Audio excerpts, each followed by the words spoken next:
Hey everyone, I'm gonna go ahead and do my picks real quick. The Let me turn me on. Hey, so you know this week is week 6.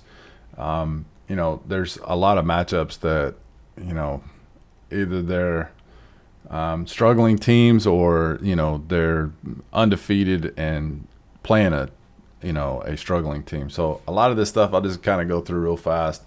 This one's a pretty evenly matchup. Cheyenne did get a win in overtime, so there's something to say about that. So I'm going to take Cheyenne over Sunrise Mountain. Both teams are struggling, but Cheyenne should get the win. Tomorrow's games, again, Green Valley, obviously they're 4-0, 0-2, just kind of running down. I'm going to take Green Valley over this one. Beaver Dam, Sandy Valley, 8-man matchup, I believe. And, don't know too much about either one of these teams. We're going to stay away from that one. Basic and Las Vegas. I'm going to say I really like how Las Vegas is playing. They seem very well coached. I've seen a lot of good things with their offense, and it seems like they're flying around on defense. So I'm going to take Vegas over there, and I think Vegas is one of those teams that's going to surprise in the end whenever we get to the playoffs. Shadow Ridge, I'm going to take over Bonanza. Arborview is going to get a little bit of revenge on Palo Verde this week.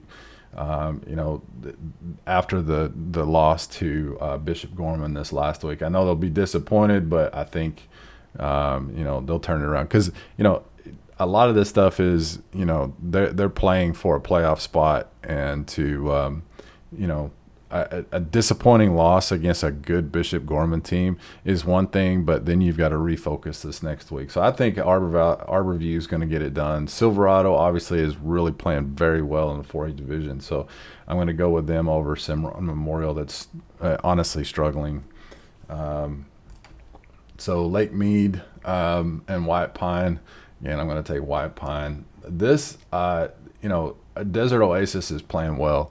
They've got a really good running game. I think they'll take care of this game pretty easily. Spring Valley, again, Sierra Vista is really struggling this year, so they'll get it done against Sierra Vista. Hawaii and Rimrock, I don't have any faith in Hawaii after this last. That's one. I was 2-1 this last week on those Thursday games, and they let me down. So definitely going to go with Rimrock on that one. Legacy and Foothill, very evenly matched. Let me just take a look real fast. I wanted to see. A lot of this stuff, since you don't have any kind of stats, a lot of times you'll have one team that actually uses max preps and one team that doesn't. So, common opponents, this is good. Legacy, Centennial, and let's see, Liberty. They lost, 48-7 and 34-6. And let's see, Centennial, they won 40-7, and then Legacy lost 9-8. So going off of that, I'm going to have to say that Foothill obviously has a better, they beat Centennial 40-7, and they just barely got it done.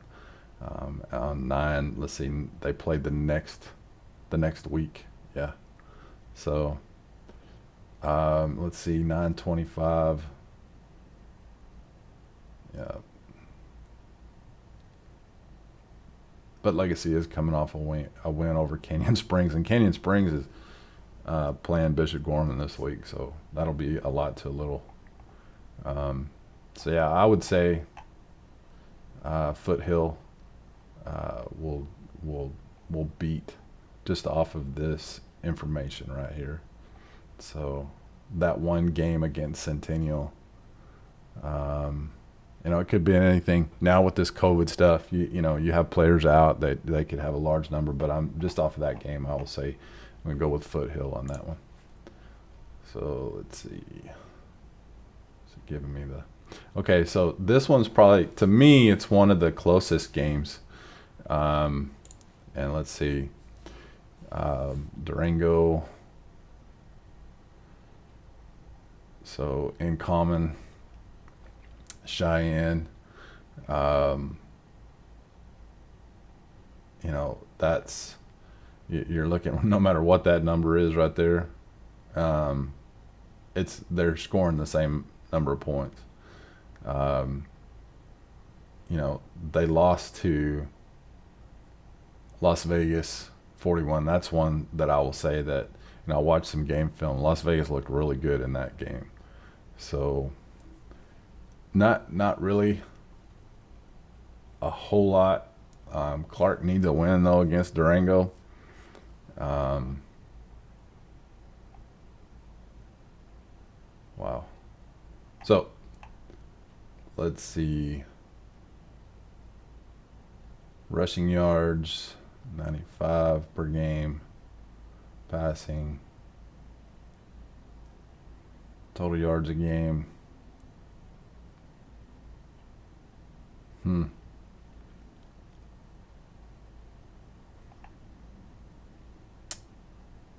I just didn't like the way Clark played against Las Vegas. So I'm going to go with an unknown team and I'm going to say Durango over the Chargers. Trailblazers over the Chargers on this one. So they're very evenly matched. That's the one thing I did see. Um, Green Valley and Desert Pines. Green Valley looks really good. They throw the ball very well, and some of this stuff. I want to see their opponents. Canyon Springs. Looks like maybe they forfeited that one. So Palo Verde, 38-20. See if I can get this to come up. 38-14. So you're looking at very, very close matched teams.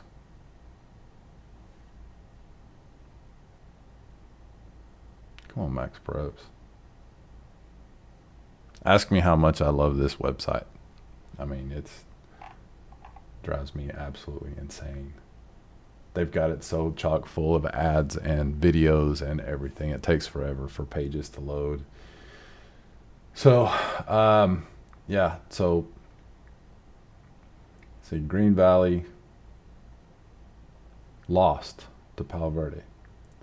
So that's one of those things that you look at it and you go, okay, what could have happened there? Centennial, they don't have a score on the other side. So basically, you're looking at Canyon Springs and then this Palo Verde game. But you're look. So if you look at, let's see.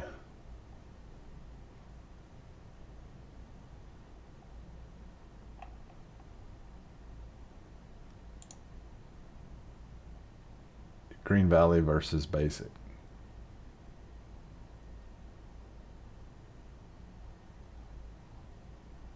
What was that?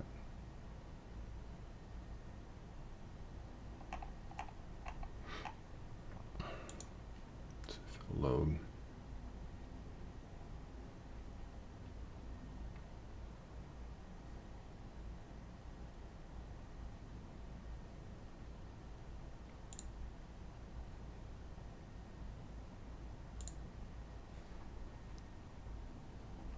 Get rid of my face here.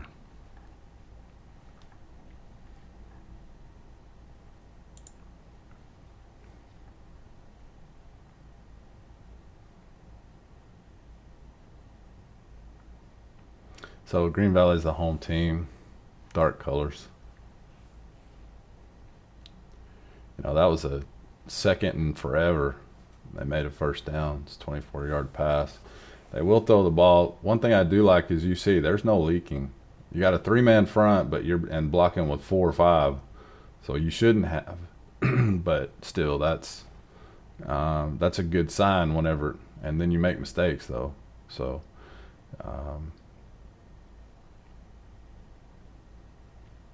Still recovering and throwing the ball down here on the 3-yard line. 28-yard pass. again, I like looking at, see, your offensive line is huge.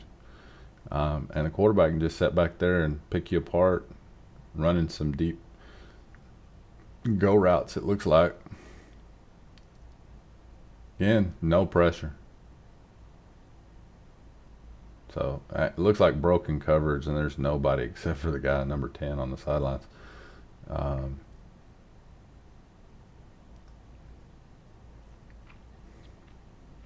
Not a whole lot of defensive highlights that they're showing, but you've got a somewhat mobile quarterback that looks like he can make something happen downfield.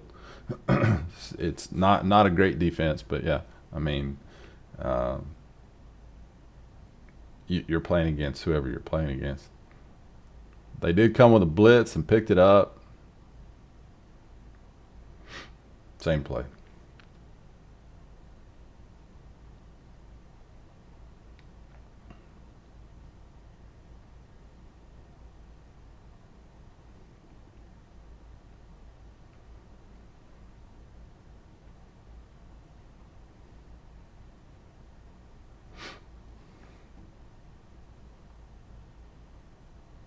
It's an 80-yard touchdown run,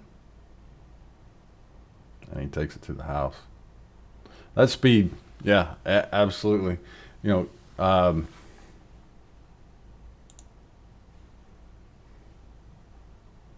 see if they have any.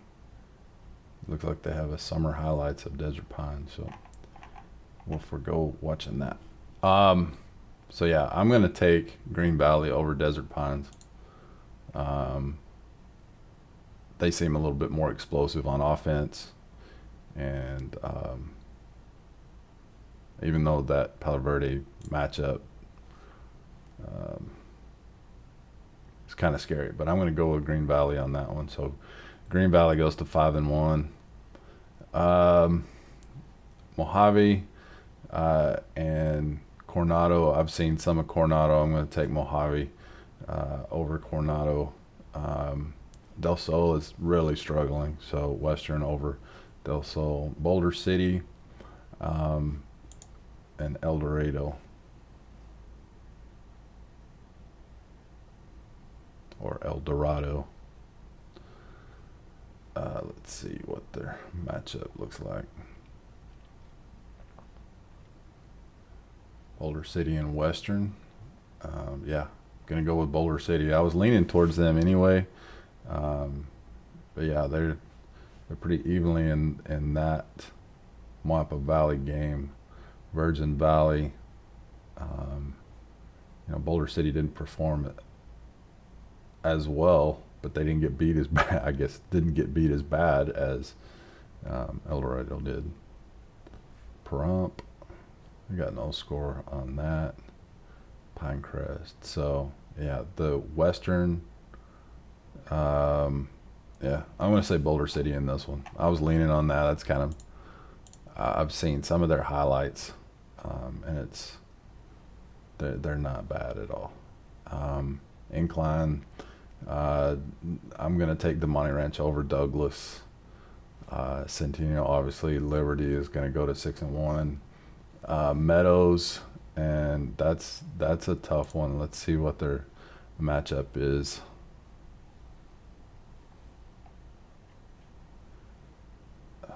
Well, let's see what do we got. White Pine. Yeah, we don't have anything that you can.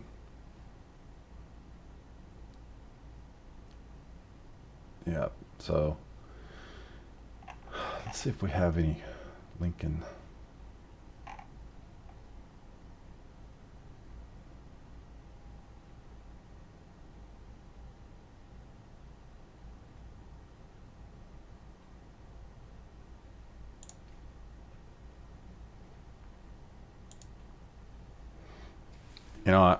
I'm leaning towards Meadows, but at the same time, I've I'm pretty sure I've heard that Lincoln is one usually has some tradition. So I'm gonna assume that this is on Meadows Field, so they're the dark team.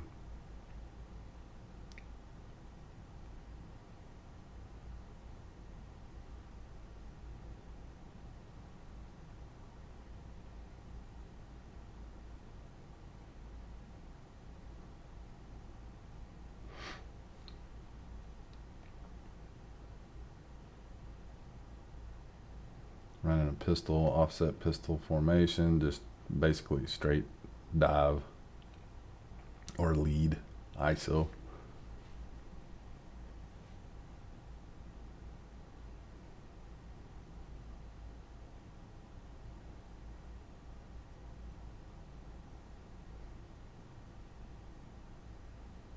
You know, Laughlin, like I said, Laughlin is struggling.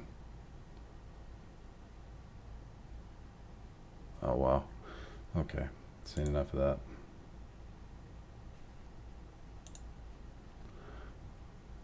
Let's see. Yeah, I'm not. Let's see, Lincoln.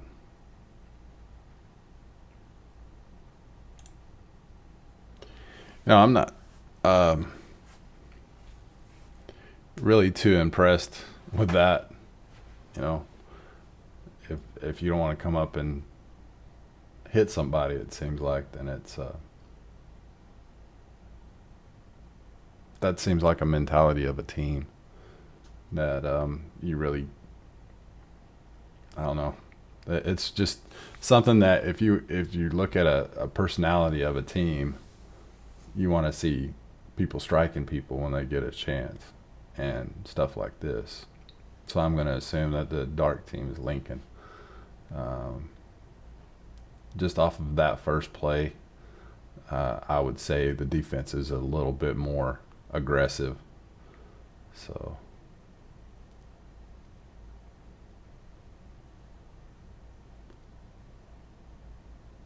that's an aggressive come up and hit somebody.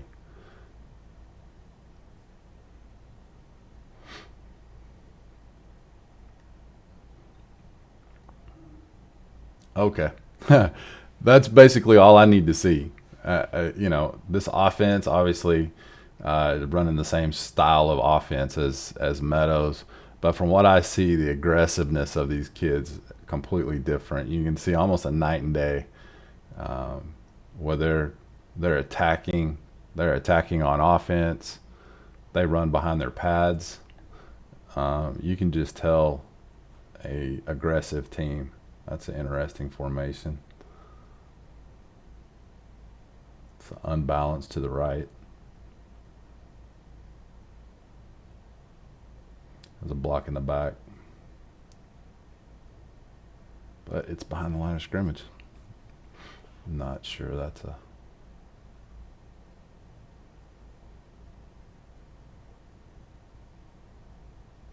interesting handoff.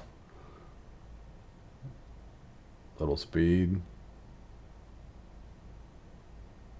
It's a good return. All right, I've seen enough. I'm taking Lincoln County over Meadows.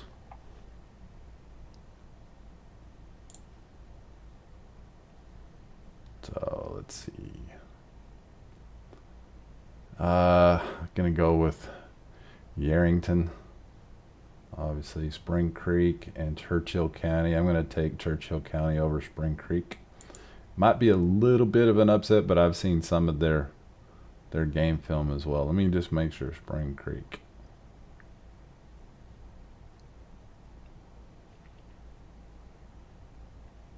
So Truckee.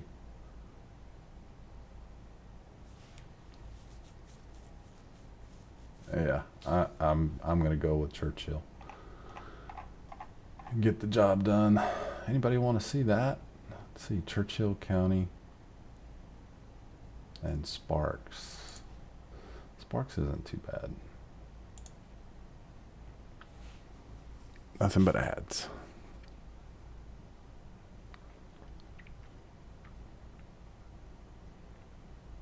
Seriously.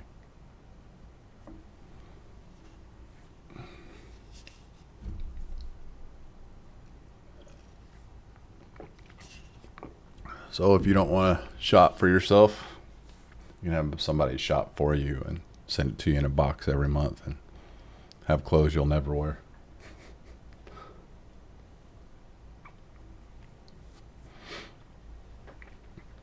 So let's see. Churchill looks like they're in the white uniforms against Sparks. It's not bad. Nice run, 41-yard pass.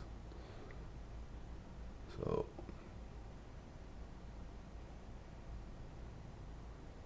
feet. Nice. Not really a back shoulder throw, but that's what it looked like.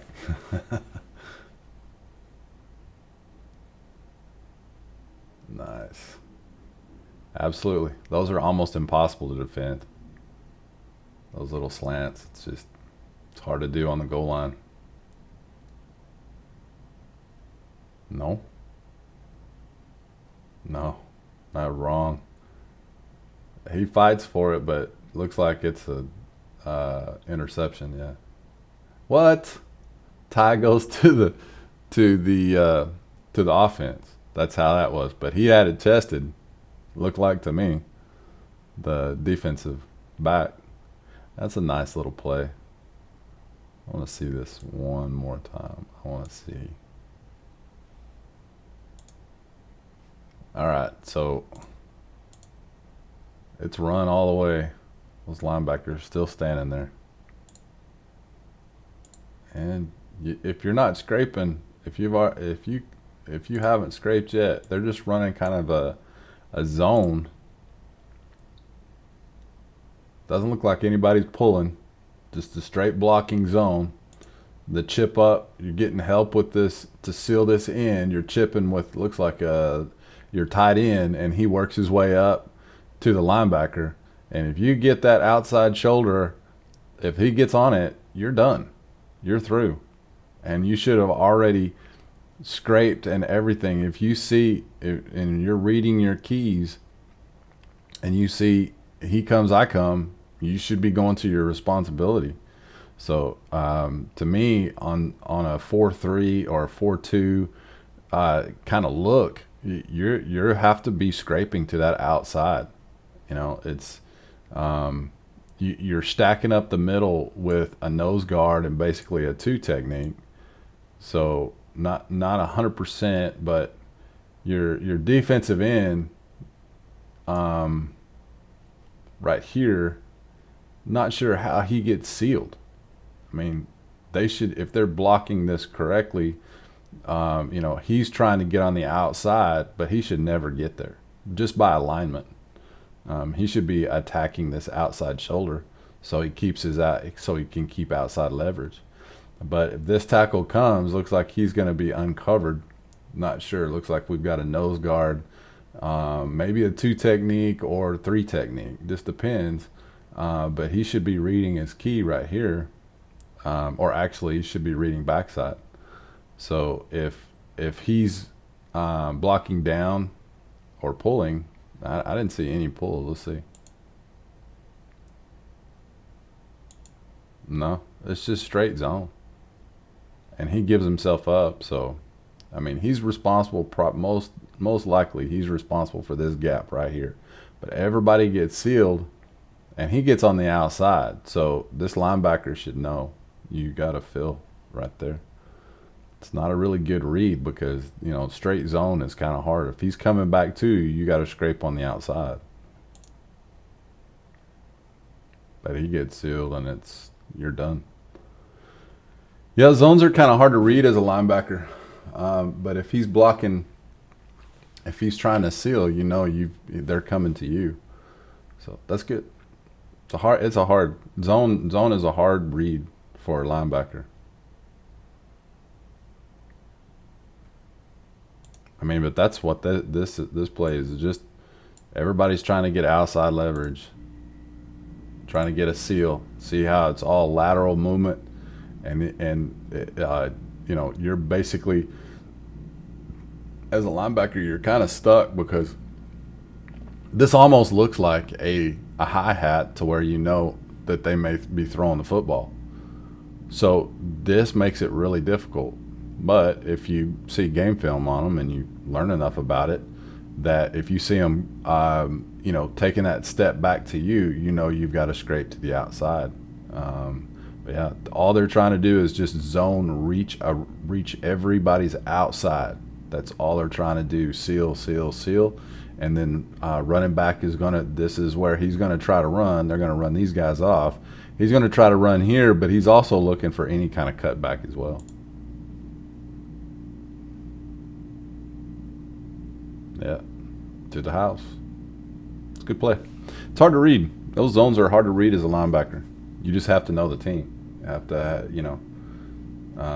you can tell there's really not a whole lot of difference in a zone look and what you get from the lineman in this. You see high hat. But if they step laterally, and you can mistake that if you're not focused, to see, a run. You might read pass every now and then because you see a lateral movement from the line. But that's obvious high hat. Not sure the day. Yeah, it's third down. Obvious, third and a mile. And I think those are double sticks. So, yeah. So okay. Either way. I'm taking Churchill over Spring Creek, and that's going with my gut.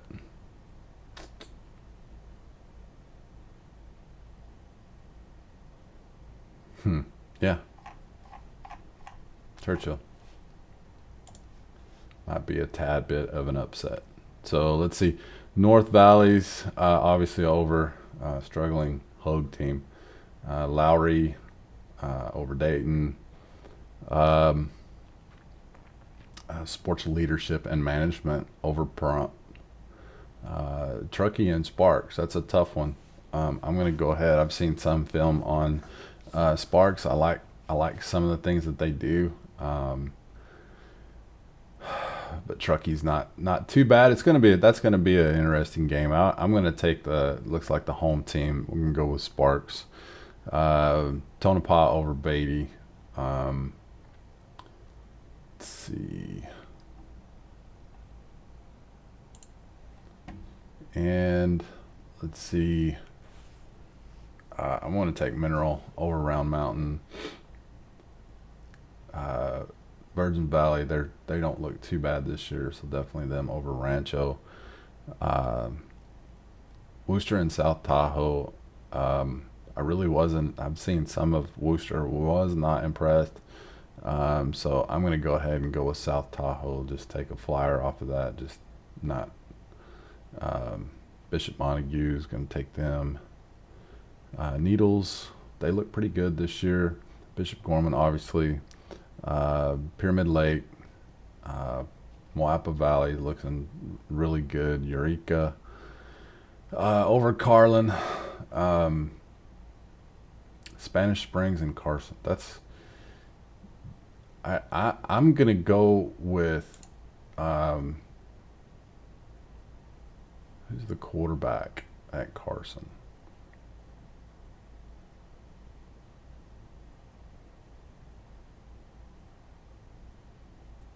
Vinny Ferretti is one of the leading rushers in the North.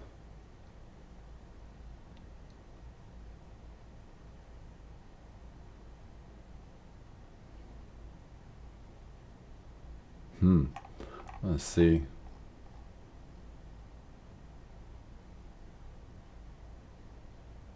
Carson and Reno. Yeah, looks like Spanish Springs. McQueen is very good. They have a good running back.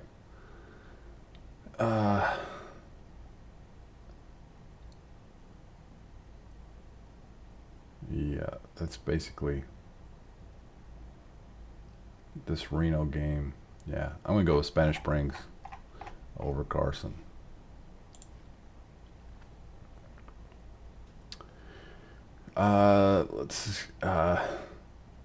Modern Academy, East Las Vegas.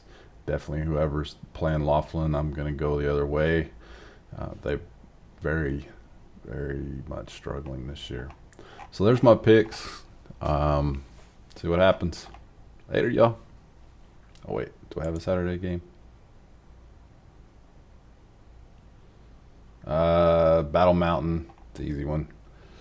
Colleyville and Sierra Lutheran. Colleyville pulled one out last week, but I'm going to go with Sierra Lutheran. Indian Springs and Mountain View. first game, I'm going to say Indian Springs. So there you go. That's my picks for week 6.